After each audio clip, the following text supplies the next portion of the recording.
Welcome. And for me, this is Samsung Galaxy S25 Plus, and today I'll show you how we can record screen on this phone. So to get started, swipe down from the top of your screen.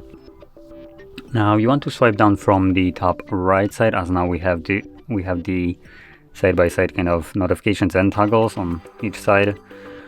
So right side gets you the toggles, and here just find the screen recorder. For me, it is visible right over here. Once you see it, you can simply tap on it, choose what kind of audio will be recorded, and then select Start Recording. This begins a 3-second countdown and then starts recording. So whatever you'll do right now will be recorded by the device.